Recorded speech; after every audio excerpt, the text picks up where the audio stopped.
Oh, welcome to the Super Bowl edition of The Longest Yard. And boy, oh boy, was I wrong in those matchups. Yeah, I outpredicted. Super Bowl 50 is the Denver Broncos with the Sheriff Peyton Manning versus Ace Boogie and the Carolina Panthers. And Cam Newton. Carolina got by super easily over Arizona with a 49-15 game with Luke Kuechly getting an interception for a touchdown and Cam Newton getting 2 rushing touchdowns, 300 passing yards, and 2 passing touchdowns, which sets a postseason record. And Cam is the only quarterback with 300-plus passing and 2 rushing touchdowns. That's a feat in itself. Not to mention, Arizona had one of the best offenses coming in to the game, and also one of the best defenses. I guess Tyrann Mathieu's absence would be their undoing in the end. And Denver, on the other hand, they had such a good streak going against New England with scoring 14 unanswered points. And then New England finally scored late in the second quarter. New England started to get some steam after Denver made it 20 points. The missed extra point by Stephen Gostkowski must have been the game changer because New England didn't get too much momentum until the fourth quarter when they started picking up steam. They scored with 12 seconds left after a fourth down attempt by Brady to Gronkowski, and the extra 2-point conversion attempt was intercepted by Bradley Roby, ending the game just about. The onside kick was fumbled yet recovered again by Denver. Thus, Denver won the Lamar Hunt Trophy and was sent to the Super Bowl against, we later found out, the Carolina Panthers. This is going to be one heck of a show in 2 weeks. It's going to be very, very exciting. I cannot wait. I say that my MVP this week has to be Cam Newton.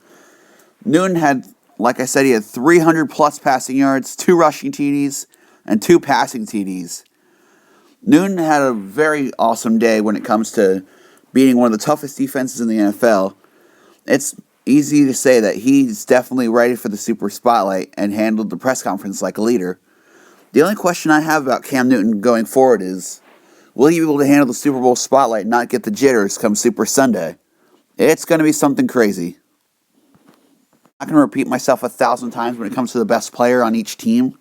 So what I'm going to do is name the Broncos' best defense in the NFL, who I think will be the best X factor from their defense, and Carolina's X factor on offense, who I think will put up a better showing come Super Sunday. It's going to be some show regardless. Who knows? Easy to say Von Miller will be a great impact come Super Sunday. Miller had 2.5 sacks, which is a Broncos postseason record, and an interception against Tom Brady. Miller is very disruptive on the middle of the field, and I didn't want to spotlight him against New England because I didn't know how much of an impact he would be. Miller can tear through lines easily and had quite a bit of success against some of the tougher teams like New England and Pittsburgh. Miller's definitely going to be a threat around the middle of the field, and he can jump into coverage just as easy as he can go for the rush. Cam Newton will definitely have to look all around the field for Miller to even get a shot at getting to him. Also remember, Cam Newton can run and knock guys over, so it's going to be a very tough time for Miller. Unexpected, but I say Ted Ginn Jr. for Carolina's side. Ginn had a rushing touchdown by a wide receiver, which is a first since 2011. He's had quite a good outbreak since he moved to Carolina after Arizona dropped him, which is pretty ironic considering they just beat Arizona. He hasn't had too many receiving yards, but with Kelvin Benjamin out, Ted Ginn's been able to shine. I think Denver might not have enough guys to cover him since Damian Stewart and TJ Ward both got hurt. But if they do play, Ginn might have a bit of trouble. But he's got the speed to outrun a lot of players, so it's going to be very hard for them to catch Ted Ginn Jr. Overall, it's going to be a tough road ahead. So when Super Sunday comes around, it's going to be a show.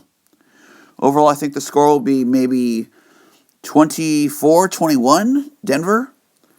But it all depends if there's turnovers from Carolina's side. It could be tricky. It's going to be a fun game regardless. So, after this podcast is over today, I want to talk about one more thing. Since the season's coming to a close, I just want to talk about how these podcasts are going to go. I'm going to do one for the scouting combine, free agency, the draft, and maybe ones for the preseason. The new format will be the top 5 games of the week and saying just the one X factor of each game.